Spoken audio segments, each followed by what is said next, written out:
Mike Tenay, he's in the ring with Earl Hebner. They're like, we need the title back right now. Here are the papers that say if you don't give it back to us, you're fired.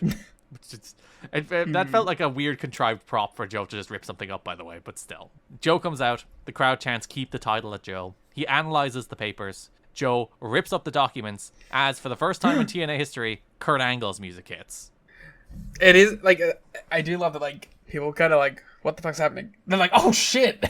Yeah, it was funny. Even at Bound for Glory, when Kurt comes out for the cornet segment, they didn't actually recognize his music yet. So even then, it still took him walking through the curtain for them to be, oh, fuck, it's Kurt. But yeah, there is the moment of like, what's this? Oh, fuck, it's Kurt. Kurt Angle comes up the ramp elevator, draped in the American flag as the pyro hits. Mike Tenay rejoins commentary. Joe lays the title between them. Tenay says he's daring Angle to cross the line, which I think is the first time that's actually like said on this show as like a thing that becomes a catchphrase.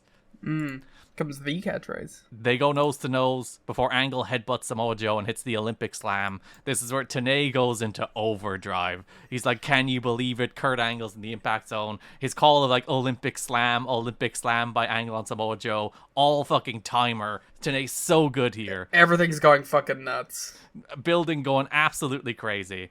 Angle poses with the NWA title, but a bleeding Samoa Joe rises behind him like a fucking anime villain. Like, hits him with an enziguri. They brawl as Jarrett sneaks in to grab the title back. Jarrett looks longingly at the belt, leaves. They replay the headbutt as security and officials try to separate Angle and Joe as we go off the air.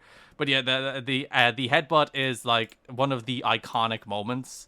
Just because Joe is busted open hard way, and then the Joe rise spot and the shot of Joe bleeding behind him, it's all so fucking good. It's one of the all-timer, like maybe the best TNA angle. I think it is. And I think the thing that like sets it apart from most other debuts and stuff is that like Joe doesn't look weak here, and it doesn't make Kurt worse that Joe doesn't look weak here.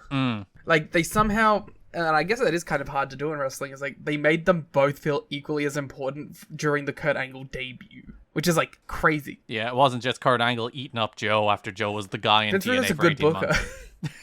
No, Liam, you're becoming Russo-filled. Well, until he proves me wrong. He has booked a month of good, crazy television. It's true. But yeah, everything about this segment is awesome. Mike Tenay is awesome. Angle is awesome. Joe is awesome. Even Jarrett, like, sneaking in to just get the belt in the slimiest way imaginable while these two killers are looking to kill each other. A great payoff to the whole thing as well. Like, the whole months of story, like it's a great payoff that, like, Jarrett just sneaks in like a fucking snake and just gets it. Like, the living cockroach that he is. And then looks at the belt with a little bit of, like, is this even worth it? Yeah, amazing go home segment for a match that's not happening for a month, but that's fine. Jim Cornette comes to the ring. His voice is gone. He's sick, but he says he would have been in intensive care before he missed this show. Cornette says tonight is not the time and place for Angle and Joe to settle their problems. I say, why not? That would be sick. Cornette announces if Joe interferes in the world title match, he'll be removed from the TNA roster. A lot of threats of firing Samoa Joe lately. Oh, to be fair, I think it's about the only thing that fucking works. Angle's music hits. The crowd still don't know Angle's music well enough to react to it, but when they see him, they do react.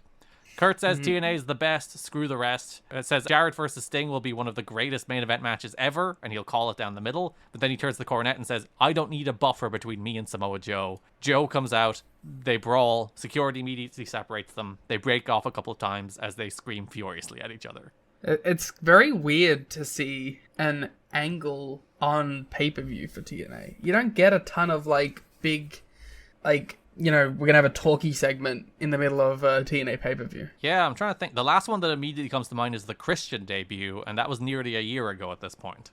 Yeah, it's kind of a rare occurrence. But I guess they probably felt the need to do some Angle Joe development on this show after how hot the TV angle was. And to get old Jim on the show.